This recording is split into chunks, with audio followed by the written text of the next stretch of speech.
My boyfriend and his family humiliated me in their language that I don't speak.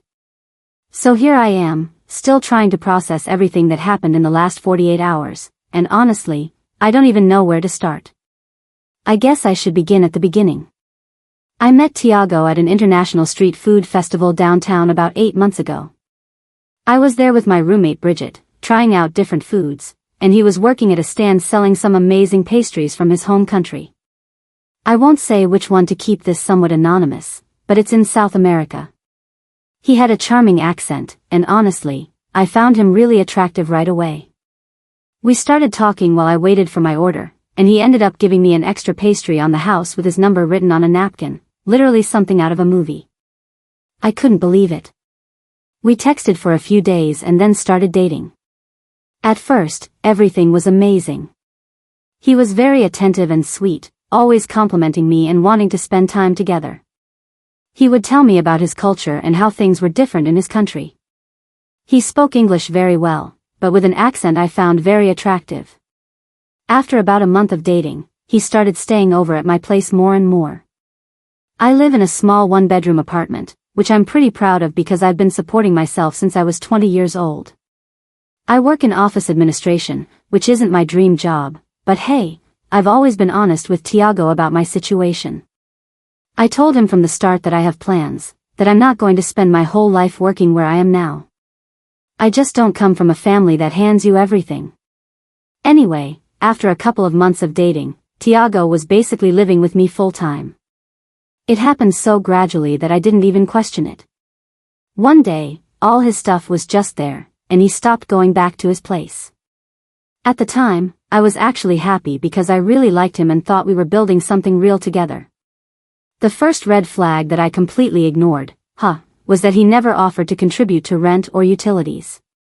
When I finally brought it up around the 3rd month, he said, "I still don't have a stable income. You know how hard it is with a visa." And I genuinely understood. Immigration is complicated, and I wanted to support him. But then I started noticing little comments he made. At first, they were subtle. "You curse a lot. Women in my country don't talk like that. The way you dress is very American. You laugh too loud." At first, I didn't think much of it. I thought it was just cultural differences, right? But then they started becoming more frequent and more critical. He'd say things like, "You wouldn't survive with us in my country. Women there know when to keep quiet." Or he'd make faces when I talked during dinner with his friends. Meanwhile, our financial situation wasn't getting better. He got occasional jobs as a food delivery driver, but most days, he just stayed at my desk playing on my laptop while I was at work. When I came home exhausted after a 9-hour day, he'd be there asking, "What's for dinner?" And somehow, I'd end up making dinner. Looking back, I can't believe I let things get so unbalanced. One night, about a week ago, I finally said something like, "I'm getting a little tired of carrying all the expenses by myself." And oh my God, his reaction was wild. He immediately got defensive and said, "So you don't trust me? I thought we were building something together, and you're counting pennies like a shopkeeper." After that conversation, I felt super guilty, like I was the bad guy for even bringing it up. He didn't talk to me for 2 days, and I ended up apologizing to him. Seriously, what was wrong with me? Fast forward to this weekend. Tiago told me his parents were in town visiting for a few days and that he wanted to invite them over for dinner. I was actually excited to meet them. But then he started giving me all these instructions. "Please don't joke so loudly. Don't be rude. Be polite and respectful. My mother is very traditional." I spent the entire day cleaning the apartment, cooking 3 different dishes, including one from his country that took me forever to figure out, and generally stressing out to make a good impression. By the time they arrived at 7 p.m., I was exhausted, but I greeted them with my best smile. His parents were polite, that's the best word I can use. They smiled and nodded, but something felt off from the moment they walked in. Almost immediately, they started speaking with Tiago in their language. And it wasn't just a quick exchange. They spoke in their language for about 80% of the evening, even while sitting directly across from me at the table I had spent all day preparing. I tried to stay positive and engaged the whole time, smiling and nodding like an idiot without understanding a single word. Tiago would occasionally translate something, but always vaguely. "Oh, they're just talking about our cousin's new baby." Or, "They're discussing some family matters." Halfway through dinner, I realized I had forgotten to buy cream and lemons for the dessert I had planned to make. I told Tiago I needed to run quickly to the corner store and that I would be right back. Everyone nodded and continued their conversation as I grabbed my keys and left. When I came back about 15 minutes later, they seemed to change the subject abruptly. The rest of the night was the same, me trying too hard, them speaking in their language, Tiago acting weird around his parents. They left around 11 p.m., and I was so exhausted that I went straight to bed. The next morning, while I was making coffee, I suddenly remembered something. About a year and a half ago, my laptop and some jewelry were stolen from my apartment during a break-in. After that, I installed 2 small security cameras, one in the living room pointing at the front door, and another in the kitchen. They're not hidden or anything. They're just small, regular cameras on shelves I bought from Amazon. I don't check them regularly anymore, they're mostly just there for peace of mind. But standing in my kitchen, I suddenly thought, I could actually hear what they said while I was gone. At first, I felt weird, like it might be an invasion of their privacy. But then I remembered, 1, it's my apartment, 2, the cameras aren't hidden, and 3, they were literally sitting in my home talking about something while I wasn't there. So I grabbed my phone and opened the security app. I found the recording from the night before, around 8:30 p.m., when I went to the store. At first, it was more of the same, them talking in their language while eating my food in my apartment. But about 2 minutes after I left, the conversation shifted. I could tell from their body language and tone that something had changed. I didn't understand a single word they were saying, but I could feel the mood shift through the screen. Tiago's mother was speaking more animatedly, gesturing toward the kitchen, where I had spent the entire day cooking. His father nodded and laughed occasionally. And Tiago? Tiago smiled and nodded along with whatever they were saying. I didn't know what to do with that recording, because I couldn't understand any of it. But then I remembered an online service that can transcribe and translate audio. I had used it before for work stuff. So I downloaded the clip and uploaded it. About an hour later, I had the transcript in English. And guys, I wish I had never done it. The mother said, "She's not very pretty, but she cleans well." She laughed and added, "Well, at least she knows her place." The father responded, "She's like a free housemaid." Good choice, son. And Tiago, the man I've been supporting, cooking for, and cleaning for over the past several months, laughed and said, "She's useful. The apartment is always clean. The food's always ready." Then he added, "American girls are so easy to manipulate. Just make them feel guilty for asking for something, and they'll give you everything." There was more, much worse, but I can't even bring myself to write it without feeling sick.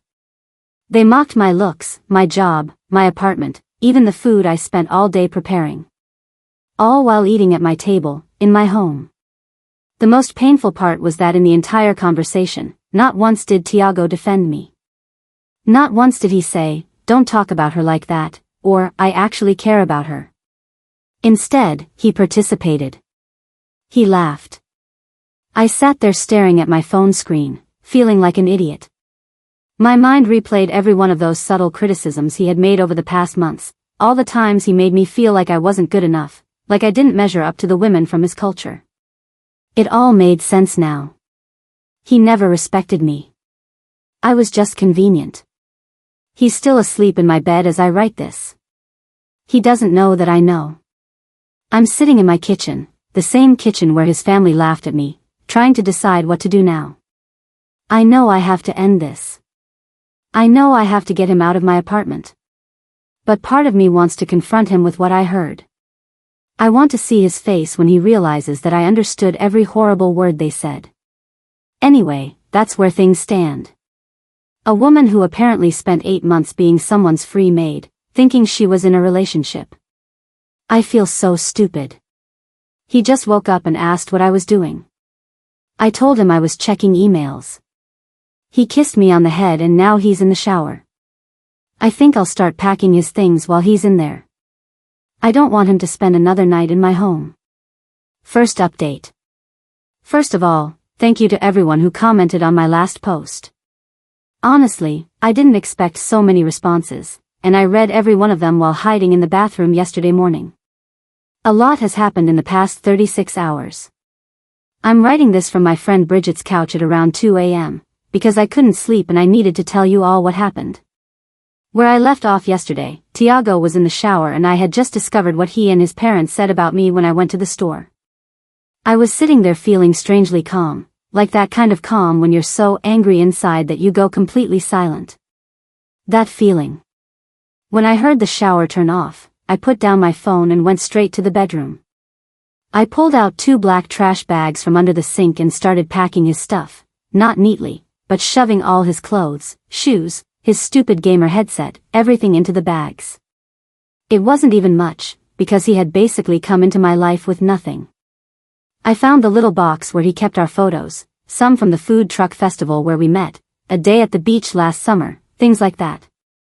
I tore them all in half and threw them in with his clothes. I was halfway through emptying his drawer when he walked in, wearing nothing but a towel around his waist. He froze when he saw the bags, the clothes everywhere, and the look on my face. At first, he looked confused, asking what I was doing, if something was wrong. His voice had that edge of nervousness I had never heard from him before. When I didn't answer right away, he tried to touch my arm, and I pulled away so quickly I knocked over my nightstand lamp. It didn't break, but the shade got dented. That's when I told him. I told him I knew exactly what he and his parents had said about me while I was at the store. I told him I had the recording from my security camera, that I had it translated, and that I knew everything. He told me I was mistaken, that I must have misunderstood the translation, that I didn't grasp the cultural context, that they were just joking. When he saw I didn't believe him, he completely changed tactics. He got furious and started yelling that I had been spying on him, that I had invaded his privacy by recording his private conversation with his parents, in my own home, with cameras that were in plain sight, and that I had long before I ever met him. I stayed calm, just kept packing his things into the bags while he ranted. That seemed to make him even angrier. He grabbed my wrist hard and pulled me away from the bags, saying I was crazy, that I was overreacting, that women in his country don't behave so hysterically over nothing. That's when I lost my composure. I yanked my arm away so hard that his nails scratched my skin. I shoved him away from me and told him to get out of my apartment. I gave him 20 minutes to get dressed, grab his stuff, and leave, or I would call the police. He called me a crazy bitch and said I would be nothing without him. Then came the part that made me laugh. He said I was throwing away the best thing that ever happened to me. The best thing that ever happened to me. A man who mocked me with his parents, who contributed nothing, and who treated me like a maid. I told him it was hilarious he said that, considering everything he had been enjoying was mine, my apartment, my food, my Netflix, my everything.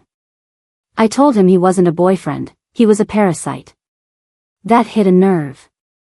His face turned red and for a second, I thought he might hit me. Instead, he grabbed the bags I had packed, went into the bathroom to get dressed, and came out a few minutes later still fuming. As he left, he kept trying to get the last word, saying I would regret this, that I would be calling him crying in a few days, begging him to come back, that no one else would put up with me. I just opened the door wider to show him out, and the last thing he did before leaving was knock over the small entry table, sending my keys and mail flying across the floor. Then he slammed the door so hard that my neighbor across the hall opened his door to check if I was okay. Once he was gone, I sat on the floor in my living room for about an hour. My wrist had red marks where he grabbed it, and bruises were starting to form. That's when I truly realized how bad things had gotten, how I had let someone treat me like this for months. I cried for a bit, not even out of sadness, more like a mix of relief and rage. Then I switched into practical mode. I texted my friend Bridget a quick summary of what had happened. She wanted to come over right away, but I told her I needed a little time alone first. I went around the apartment collecting anything Tiago might have left behind. I found his extra phone charger, a couple of books, and a jacket in the closet. I threw it all into another bag and left it by the door. Then I called a locksmith. It cost me $275 since it was a Sunday, but by 6 p.m., I had new locks on my door. Worth every penny, honestly. Around 8 p.m., the text messages started. The first one said, "You're making a huge mistake." I didn't respond. Then, I left my charger and other stuff. I need to come get them. After that. Are you seriously going to ignore me after everything I've done for you?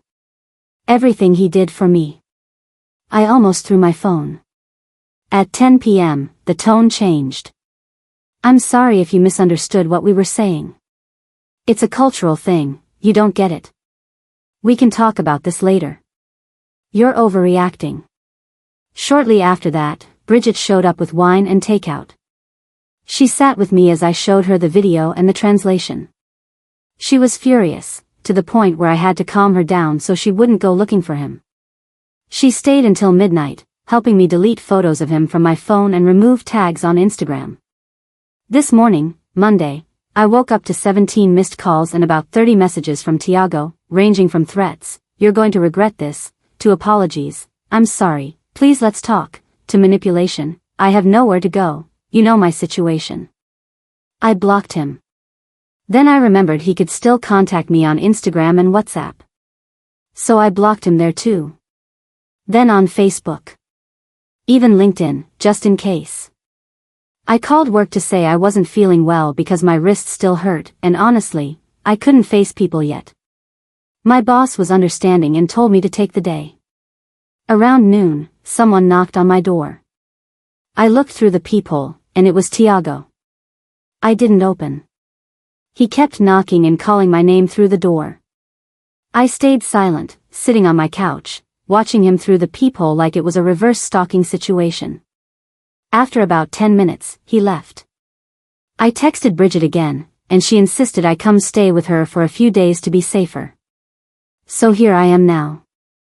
I also keep thinking about all the red flags I ignored for months, how he never contributed financially, how he criticized the way I talked, dressed, or laughed, how he made me feel guilty for asking for basic things, how he never invited me to hang out with his friends without him, how he belittled my career goals. Every little thing feels so obvious now, but I overlooked them. Why? I guess I got caught up in the idea of this charming, exotic boyfriend and didn't want to see the truth. Oh, and one more thing. His cousin, the one he's closest to, messaged me on Instagram yesterday afternoon. Turns out Tiago told his whole family that I kicked him out because I'm mentally unstable and jealous of his culture. His cousin didn't believe him and wanted to know what really happened. I sent her the translation of what they said about me. She was horrified and apologized on behalf of her family. At least there's one decent person in that group.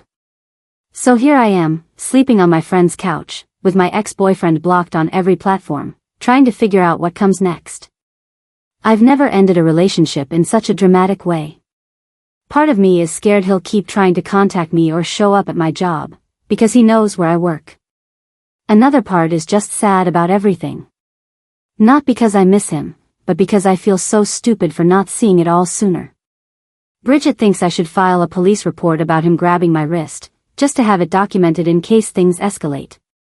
I'm not sure if that's necessary, but maybe she's right and it's better to be cautious.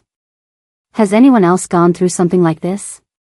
How long did it take for your ex to stop contacting you? Should I be worried he'll show up at my workplace? Am I overreacting? Anyway, that's my update. Sorry if it's long and messy, my brain is still scrambled trying to process it all. Second update. First of all, thank you so much to everyone who commented on my last post with advice and support. You were right about a lot, especially about being careful with Tiago and documenting everything. After spending 3 nights on Bridget's couch, I started to feel a little more stable. The bruises on my wrist turned an ugly yellow, but they didn't hurt anymore. I hadn't heard anything from Tiago since I blocked him everywhere, and I finally felt like the worst was over. I even went back to work on Wednesday, and my coworkers were really kind about me taking a couple of days off. Yesterday morning, Saturday, I woke up early and decided it was time to return to my own apartment. Bridget offered to come with me to make sure everything was okay, but I told her I'd be fine.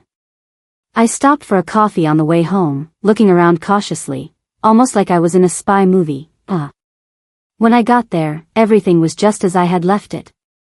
I spent the morning deep cleaning, changing the sheets, scrubbing the bathroom, rearranging furniture, basically trying to reclaim my space and purge any memory of Tiago. I even burned some sage my sister gave me last Christmas. Yeah, I know it sounds cliché, but it made me feel better. By noon, I figured I should check in with my parents since we usually talk on weekends and I hadn't told them about the breakup yet. They live about 40 minutes outside the city, in the house where I grew up. I thought about calling them, but decided it would be better to see them in person.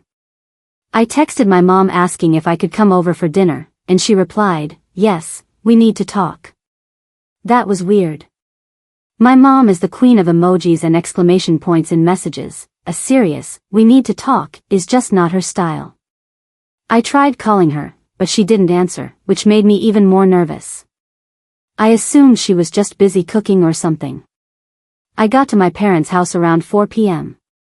The moment I walked in, I could tell something was off. My mom was sitting stiffly at the kitchen table, not getting up to hug me like she usually does. My dad was standing by the counter, making coffee with his back to me. The tension in the room was so thick I almost turned around and left. I asked what was going on, and my mom looked at me with an expression I couldn't quite read. She asked me if I was mentally okay these days. I was completely confused, until she said Tiago had come to see them the day before. That's right. He went to my parents' house. Apparently, he showed up unannounced on Friday morning, all dressed up. He apologized for coming by without calling first, but said he was worried about me. He told them I'd been acting erratically, that I had become paranoid and was secretly recording him. He claimed I kicked him out during a fit of rage and physically assaulted him, and that he was concerned about my mental health. He even showed them a scratch on his face that I supposedly gave him during our fight. He painted the whole picture of the unstable girlfriend who turned violent while he was just trying to help. My mom was watching me closely as she told me all this, clearly studying my reaction. It was obvious she didn't completely believe him, she knows me too well, but she was still concerned enough not to dismiss it entirely. I sat down at the table, feeling like the ground was giving way beneath my feet. I tried to stay calm as I explained what had actually happened, the dinner with his parents, the security camera that was already there before I met him, what I heard them saying about me, and how he grabbed my wrist when I confronted him. My mom still had a skeptical look, not because she didn't believe me, but because the whole situation felt so strange. She kept asking if I was sure I hadn't misinterpreted the translation, if it could have been a cultural misunderstanding. So I pulled out my phone. I still had the video saved, along with the screenshots of the translation. I handed it to my mom, and I watched her expression change as she read through it. By the time she finished, she looked furious, not at me, but at Tiago. My dad, who had been listening quietly, came over to look at my phone too. He's usually very calm, but as he read the translation, he started turning redder and redder. When he got to the part where Tiago's father called me a free housemaid, and Tiago laughed along, my dad muttered a curse word, something he rarely ever does. The atmosphere in the kitchen completely shifted. My mom stood up and hugged me, apologizing for doubting me even for a second. She said she should have known Tiago was a manipulative liar, her exact words, which made me laugh despite everything. My dad was still quiet, in that way that's scarier than if he were yelling. He asked me what time Tiago usually finished work and where exactly he did deliveries. I answered without thinking much. We tried to have a normal dinner after that, but my dad kept checking the time and looked distracted. Around 7 p.m., he suddenly stood up, grabbed his keys, and said he had to go out. My mom tried to ask where he was going, but he just said he'd be back soon and left. We looked at each other and realized at the same time what he was probably doing. I tried calling him right away, but he didn't pick up. I started getting anxious, imagining him confronting Tiago and things spiraling out of control. My mom was worried too, but she said my dad wasn't stupid and wouldn't do anything that could get him in trouble. We spent about 2 hours like that, calling him non-stop, getting more anxious by the minute. Finally, around 9:30 p.m., we heard his car pull into the driveway. He walked in looking completely normal, like he'd just gone grocery shopping or something. When we demanded to know where he'd been, he sat down calmly and said he went to find Tiago at his delivery spot. He waited for Tiago to get off his shift and approached him to talk. According to my dad, he stayed calm, though I'm not sure I believe him completely. He told Tiago he knew everything, that he had seen the video, read the translations, and knew he had grabbed my wrist. He said, without leaving any room for argument, that Tiago needed to stay away from me and from our family. My dad said Tiago tried to defend himself at first, insisting it was all a misunderstanding. But when my dad mentioned specific things that were said in the video, Tiago's face turned pale. My dad told him that if he ever tried to contact me or come near our family again, there would be consequences. He didn't explain what kind of consequences, and honestly, I don't know if I want to know. My dad told him, "You sat at our table, ate our food, and then called my daughter a housemaid and said she was only good for cleaning up after you. If you ever speak about her like that again or spread more lies, you're going to regret it." According to my dad, Tiago didn't say a single word after that. He just stood there frozen while my dad walked away. Part of me wishes I could have seen his face at that moment. When my dad finished telling us what had happened, I felt a mix of emotions: relief that someone had stood up for me so fiercely, embarrassment that my parents had to get involved in my relationship drama at 26 years old, and anxiety about how Tiago might react next. In the end, I stayed the night at my parents' house, mostly because it was late and I was emotionally drained. This morning at breakfast, my mom suggested I consider filing a restraining order, especially since Tiago had already shown up at my home unannounced and even gone to my parents behind my back. I'm seriously thinking about it. But the process seems complicated, and I don't know if everything that's happened so far would be enough for a judge to grant it. Has anyone gone through this process? What kind of evidence did you need? Oh, and I got another message from Tiago's cousin, the one who contacted me on Instagram. Apparently, Tiago told his mother what my dad said to him, and now she's furious, but at Tiago, for embarrassing the family. The cousin also mentioned that Tiago has been sleeping on friends' couches since I kicked him out, and most of them are getting tired of him. He lost his delivery job because he kept showing up late, and he's running out of options. Today, I'm going back to my apartment. Bridget offered to stay with me for a few days in case I'm nervous about being alone, but I think I'll be okay. I already told the building manager everything, just in case Tiago tries to sneak in again. And one extra thing, I've started therapy. I had my first session yesterday morning before going to see my parents. The therapist seems great and is helping me understand how I ended up in this situation. Apparently, I have some work to do around recognizing red flags earlier and setting firmer boundaries. I'll update again if anything else happens, but I hope this is the beginning of the end of this nightmare. Final update. Hi Reddit. It's been almost 2 weeks since my last post, and I wasn't planning to write again because I thought, or hoped, all the drama with Tiago was over. Turns out I was wrong. And yesterday, things reached a level of insanity I still haven't processed. After my dad confronted Tiago, things were pretty quiet for about 10 days. I went back to my apartment, got back into my routines, and started feeling more like myself. I even went shopping for new pillows and plants as part of reclaiming my space. My therapist suggested keeping a journal about my feelings around everything that had happened. It sounded super cheesy at first, but it's actually helped. Writing things down makes them feel less overwhelming.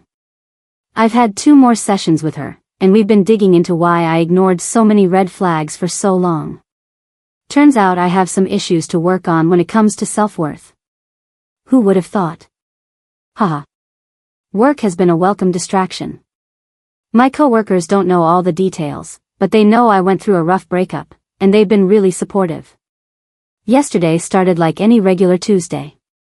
I got up, did my skincare routine while listening to a podcast, grabbed coffee at the corner cafe, and went to the office. The morning was busy with back-to-back meetings, and I barely had time to look at my phone until lunch. When I finally checked it around 1 p.m., I had 3 missed calls from an unknown number and a voicemail. I went to the break room to listen to it, and the moment I heard the voice, my stomach turned. It was Tiago, and he didn't sound good. His voice was kind of slurred and he was mixing English with his native language. From what I could understand, he said he needed to talk to me, that everything was falling apart, and that I owed him a conversation. I deleted the message immediately and blocked the number. Then I texted Bridget to tell her that he'd found a way to contact me again. She suggested I speak with building security at work, just to be safe. It seemed a little over the top, but I decided to stop by the front desk anyway. Our building has 2 security guards, Ron, an older man who's been there forever, and Alexis, a younger woman who started a few months ago. I caught them during the shift change and explained briefly that my ex might try to contact me at work and that I didn't want to see him. They were super understanding and said they'd keep an eye out, which made me feel a little better. I went back to my desk and tried to focus, but I kept watching the clock and glancing at the elevator. By 4 p.m., I was starting to feel paranoid. I thought, okay, he left a weird message, but that doesn't mean he's actually going to show up. At exactly 4:30 p.m., I was in a small meeting with my team, in one of the conference rooms with glass walls. Near the reception, we were discussing a project when I saw movement at the entrance. I looked up, and there was Tiago, speaking very agitatedly with Alexis at the front desk. I quickly told my team I needed to step out for a moment and messaged Ron, who I knew was in the break room, asking him to come quickly to reception. I hid behind a column, trying to figure out what to do while my thoughts were racing. I heard Tiago's voice getting louder. He was trying to get past Alexis, saying he just needed 5 minutes to talk to me, that I was being childish by ignoring him. That's when Ron appeared, thank God. Ron is tall, broad-shouldered, ex-military, and he stepped right in front of Tiago, who took a step back. I couldn't hear everything being said, but I saw Ron pointing toward the door, clearly making it known that this wasn't up for discussion. For a second, I thought Tiago would leave. He backed up a few steps, still arguing, but not as loud. Then, as if the universe decided I hadn't had enough drama, Marcus, a coworker, walked past me and asked if everything was okay. Tiago's head whipped around, and when he saw me standing there with another man, his expression changed completely. His face turned intense and terrifying, and suddenly he broke away from Ron and started moving toward us. Ron caught up with him in seconds, grabbing his arm to stop him, but Tiago was like a different person. He was shouting so loud the entire office could hear, saying I had ruined his life, that I had turned everyone against him, that I was already with someone else. Marcus, who looked completely bewildered, stepped slightly in front of me, which enraged Tiago even more. He kept trying to get closer while Ron restrained him, yelling horrible things. He called me a manipulative bitch who had tricked him. He said I had secretly recorded him to destroy his life, that I attacked him and threw him out on the street. Then he completely switched tactics. His voice cracked, and he started saying he loved me, that he needed me, that he had nowhere to go. He started crying, actual tears, begging me to talk to him, to give him another chance. By then, Alexis had already called building security, and 2 more guards arrived just as Tiago made one last attempt to break free from Ron, managing to shake loose for a second. Marcus instinctively raised an arm to block him, and Tiago threw a punch that barely missed his face. The guards grabbed him instantly, one on each arm, and began physically escorting him toward the exit. He kept shouting, alternating between insults and pleas. Just before getting into the elevator, he turned one last time to scream at me that I'd regret this, that it wasn't over. That's when my boss appeared beside me and quietly suggested I go home for the rest of the day. She walked me to my desk, waited as I gathered my things, and Ron escorted me to my car to make sure I was safe. The whole time, I felt like I was in a fog, like I couldn't believe this was happening in my actual life. I called Bridget from the parking lot, shaking so badly I could barely hold the phone. She met me at my apartment 30 minutes later with takeout. I told her everything while we sat on my couch, and she spent the night again, sleeping in my bed while I stayed on the couch, too rattled to sleep. This morning, I woke up to a message from my boss telling me not to come into work today either, and that tomorrow, Human Resources wanted to meet with me to discuss additional safety measures. Marcus also texted me to check if I was okay, which I thought was really kind, considering Tiago nearly hit him. I decided to call the police and report what had happened, something I probably should have done when Tiago grabbed my wrist the first time. The officer who took my statement was understanding. She said while his behavior was serious, they couldn't arrest him just for showing up at my workplace and causing a scene. But she did help me begin the process of filing for a restraining order, and I'm working on that today. I also received another message from Tiago's cousin. Apparently, after what happened at my office, Tiago went on a bender and posted a bunch of critical and aggressive things in his Instagram stories about betrayal and revenge. He blocked me, but mutual friends took screenshots of everything. His cousin is really worried about his mental state and apologized again for everything her family did. She said Tiago's parents have finally stepped in. They bought him a one-way ticket back to his country. His flight is tomorrow. Apparently, they told him he had no choice, that if he didn't go, they would cut him off completely. The cousin believes he'll take the flight, because he's running out of places to stay and out of money. I've triple-checked that all my doors and windows are locked, and Bridget is staying one more night with me just to be safe. So that's where things stand now. I'm still processing everything, still a little on edge, but more convinced than ever that I did the right thing by ending it. If his cousin confirms that he gets on that plane tomorrow, maybe, finally, I'll be able to breathe easy.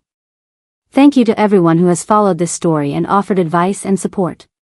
Your comments have helped me stay strong when I started to doubt myself.